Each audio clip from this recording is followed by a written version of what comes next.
Hi నమస్తే welcome to my channel Vasumathi's blogs. ఈరోజు paneer parotta breakfast చేసుకున్నాము. నీళ్ళు కాదు, అన్నం ఉంటే ఇద్దరికే అయింది, పిల్లలిద్దరికి. సో నాకు లేదు బ్రేక్ఫాస్ట్. గురువారము పెద్ద తలనొప్పి, ఎందుకంటే మా వారు ఉపవాసం ఉంటారు కదా. ఇంకా మేము ముగ్గురమే, అందులో ఎవరు ఈరోజు బయటికి వెళ్ళాల, పిల్లలు ఇద్దరు ఇంట్లోనే ఉన్నారు. అందుకనేసి ఇంకా నేను ఏం చేశానంటే, అది అటు ఇటు కాదు, వాళ్ళకు కూడా తక్కువైతే పన్నీర్ పరోటా తింటారులేని ఫ్రిడ్జ్లో పెట్టుకోండి కదా. పన్నీరు షార్ట్లో చూపించినాను. ఇంకా ఆ పన్నీర్ అంతా తురిమేసి ఎప్పటి నుండో ఇంట్లో ఓన్గా పన్నీర్ పరోటా చేసుకుందాము, చాలా రోజులైంది. బయట కొనుక్కొని తింటాము, బట్ మనం చేసుకున్న రుచి బయట ఉండదు కదా. సో ఇక్కడ మాకు ఇంటి దగ్గర ఏంటంటే బండ్లల్లో అమ్ముతారు, లేదా పాలు తెచ్చుకుంటాం కదా, అక్కడ పన్నీరు వాళ్ళే చేసి అమ్ముతారు కనుక భలే సాఫ్ట్గా ఉంటుందండి. బయట అదైతే మనము ఇది కొనుక్కుంటాం కదా, ఏదన్నా కంపెనీ ప్యాకెట్లు అవి అంత బాగుండదు. అందుకనేసి సరే దీంతో రుచి ఎలా ఉంటుందని చేశాను. ఉల్లిపాయలు, పచ్చిమిర్చి, కొత్తిమీర అన్నీ సన్నగా కట్ చేసి వేసినాను. బొబ్బట్టులాగా చేశాను. యాక్చువల్గా నార్త్ ఇండియన్స్ ఎలా చేస్తారంటే, వాళ్ళు చపాతి పిండి తడుపుకొని రుద్దుకొని ఆ పిండితోనే మళ్ళీ రుద్ది మళ్ళీ ఆయిల్ వేసి కాలుస్తారు. నేనైతే మీకు చాలాసార్లు చూసింటాను, నేను ఆలు పరోటా కూడా ఇలాగే చేయటం. ఇది పన్నీర్ పరోటా అనేది నా కజిన్ దగ్గర నేర్చుకున్నాను. అప్పుడు తను ఢిల్లీలో ఉండేది, చెప్పింది పన్నీర్ పరోటా చేసుకుంటామని. ఎలా చేస్తామంటే, ఇలా పన్నీర్ తురుముతాము, ఉల్లిపాయలు, పచ్చిమిర్చి, కొత్తిమీర వేస్తాము, ఇంకా స్టఫ్ చేసి ఆలు పరోటాలాగా రుద్దుతాము. అంటే ఇంకా హైదరాబాద్లో చేసేదాన్ని. బట్ ఏమంటే వీళ్ళ నార్త్ ఇండియన్స్ లాగే చపాతి పిండి అద్దుకొని గోధుమ పిండి రుద్దటం వల్ల డ్రై అయిపోయేదేంటో సరిగా వచ్చేది కాదు, బయటకు వచ్చేది. ఇప్పుడంతా నేను ఆలు పరోటా, బొబ్బట్లు చేసినట్టే చేస్తాను. ఇలాగే స్టఫ్ది గోబీ పరోటా కూడా సేమ్ చేసుకోవచ్చు. చూడండి, గోబీ తురిమేసి హాట్ వాటర్లో వేసి వాటర్ అంతా స్క్వీజ్ చేసేసేయండి. ఇంకా సేమ్ పన్నీరు, పచ్చిమిర్చి, కొత్తిమీర అంతే. ఇంకెప్పుడన్నా అది చేసినప్పుడు చూపిస్తాను. అందులో కూడా మీరు కావాలంటే కొంచెము పన్నీర్ వేసుకోవచ్చు. మళ్ళీ క్యాబేజ్ కూడా ఇలాగే చేసుకోవచ్చండి. క్యాబేజ్ తురిమి కొంచెము హాట్ వాటర్లో వేసి తీసి బాగా వాటర్ అంతా పిండేయండి. మళ్ళీ సేమ్ పన్నీరు, పచ్చిమిర్చి అట్లా రోజుకొక పరోటా చేసుకోండి. ఎవరికి చెప్తున్నానంటే, ఇంక ఇప్పుడు నాకు ఎందుకు ఇలా ప్లాన్ చేశానంటే, మనకు కమింగ్ సూన్లో ఉండొచ్చు కదా షుగరు, డాక్టర్ దగ్గరికి వెళ్ళొచ్చు కానీ తెలీదు. యాక్చువల్గా 2 ఏళ్ల క్రిందట బార్డర్లో ఉన్నామని చెప్పారు. ఎలాగో మా అమ్మకు ఉంది, సో మెంటల్లీ ఎప్పుడో ప్రిపేర్, నాకు ఎప్పుడైనా రావచ్చని. కానీ మా ఫ్యామిలీ ఫ్రెండ్స్ ఒక అబ్బాయి డాక్టర్ ఏం చెప్పాడంటే, షుగర్ తింటే షుగర్ రాదు, షుగర్ వచ్చాక షుగర్ తినకూడదు అని చెప్పేవాడు అనమాట. సో నేనేం షుగర్ ఎక్కువ తినబట్టి చిన్న పాప పుట్టినప్పటి నుండే షుగర్ తినే వాళ్ళందరికీ షుగర్ వస్తుందని అనుకోకండి, తెలియకపోతే చెప్తున్నా. లాస్ట్ ఇయర్ కూడా నేను చెక్ చేయించుకున్నా, నాకేం లేదు. బట్ ఎవ్రీ ఇయర్ ఒకసారి చెక్ చేసుకుంటే బెటర్ కదా.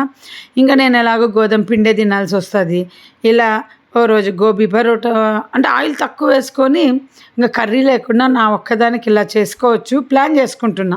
తర్వాత నా ఫ్రెండ్ చెప్పేది, భానుమతి అని, మీకు ఎప్పుడు చెప్తాను, హైదరాబాద్లో ఉన్నప్పుడు తను ఏం చెప్పేదంటే, మెంతులు నానబెట్టి మొలకెత్తిచ్చి స్ప్రౌట్స్ లాగా రోజు ఒక స్పూన్ తింటే షుగర్ రాదంటే. అప్పుడు కొద్ది రోజులు తిన్నా, పిల్లలకు కూడా ఇచ్చినాను. ఇక్కడికి వచ్చాక కూడా చెప్పినా నేను, కానీ తినలేదు. ఒకవేళ షుగర్ ఉందని తెలిస్తే మాత్రం మా పిల్లలు ఏం చేస్తామమ్మంటే, ఏముంది అన్నిటికీ నేను రెడీగా ఉంటాను.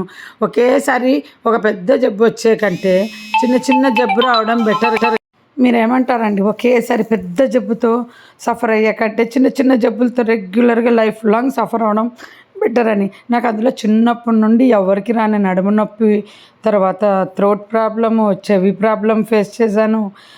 తర్వాత ఈ చేతుల నొప్పులు చిన్నప్పటి నుండే ఉండేటివి, డెంటల్ ప్రాబ్లము, డెంటల్ క్లిప్స్ వేసుకున్నాను అప్పట్లో పండ్లకు.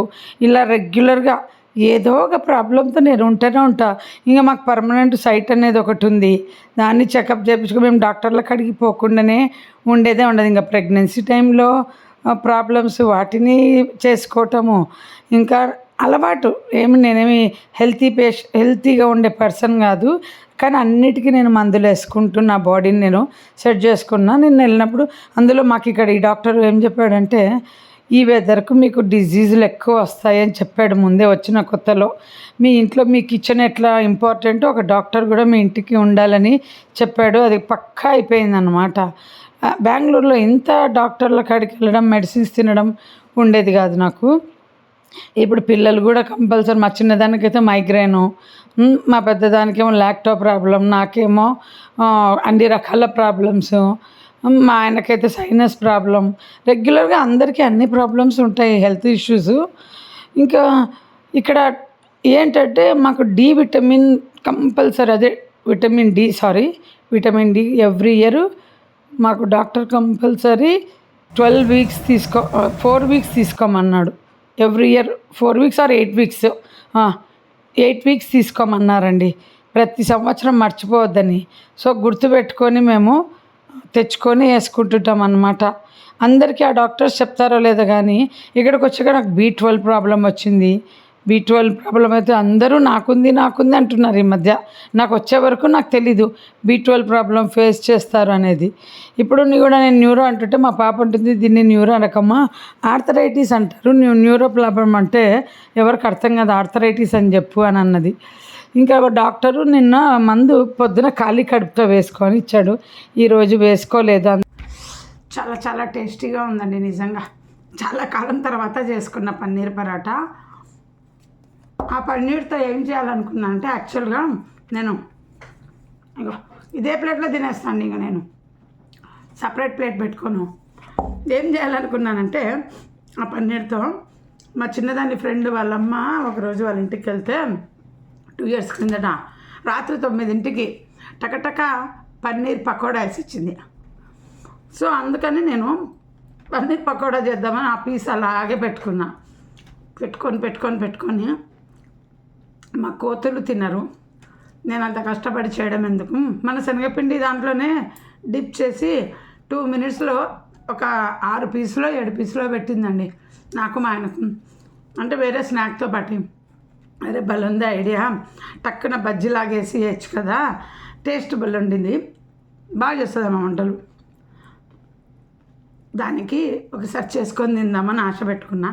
అది చేసే బదులు ఈ చపాతి పన్నీర్ పరోటా చేసేస్తే ఇంకా ఒక బ్రేక్ఫాస్ట్ అయిపోతుంది. గురువారం కదా ఈరోజు, అందుకనేసి వాళ్ళు 2 అక్క చెల్లెళ్ళకు నీళ్ళన్నం కావాలన్నారు.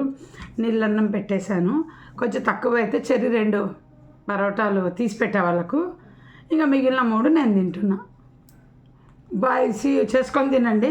నేను కూడా చేసుకుంటేనే నాకు ఎవరు పెట్టట్లేదు, సో ఆశ పెట్టిస్తున్నాను అనుకోకండి. మనం చేసుకొనే తినాలా. మనకి కూతుర్లు కొంచెం ఎంతో కొంత చేసి పెడతారు, కానీ కొడుకులు ఉన్న వాళ్ళకైతే అత్తగారులకు ఎంతమంది చేస్తారో లేదో నాకు తెలీదు. సో ఈ కాలంలో కూతురులైనా కొడుకులైనా అందరూ ఒకటే. మన తిండి మనం చేసుకొని తినాలా. మన అత్తగారులకు పెట్టినట్టు మనకి ఎవరు పెట్టరు. కూతుర్లు కూడా అన్ని రోజులు పెడతారు మనకి, ఇట్లా వాళ్ళ ఇంటికి పోతే పెడతారు కానీ మన ఇంట్లోనే వండి పెట్టారు కదా. సో ఒక ఏజ్ అయ్యాక ఏ ఆశ చంపుకోకండి. ఏది తినాలనిపిస్తే అది చేసుకొని తృప్తిగా తినండి. మనము ఓపిక లేదు అనుకుంటే ఇంకా అట్లాగే అయిపోతుంది, ఏది తినకుండా పోతాం. మనం ఒక్కొక్కరికి చేసుకొని చక్కగా ఏ వంట కావాలో తినేస్తే బెస్ట్. హోటల్కి వెళ్ళి తినేయడం కంటే కూడా మన ఏజ్లో మనకు నచ్చిన వంట చేసుకొని ఇంట్లో తినడం బెస్ట్. నాకు హోటల్లో పన్నీర్ పరోటా కంటే నేను చేసుకున్నదే నాకు బాగా నచ్చింది. బాయ్, మళ్ళీ నెక్స్ట్ వీడియోలో కలుద్దాం.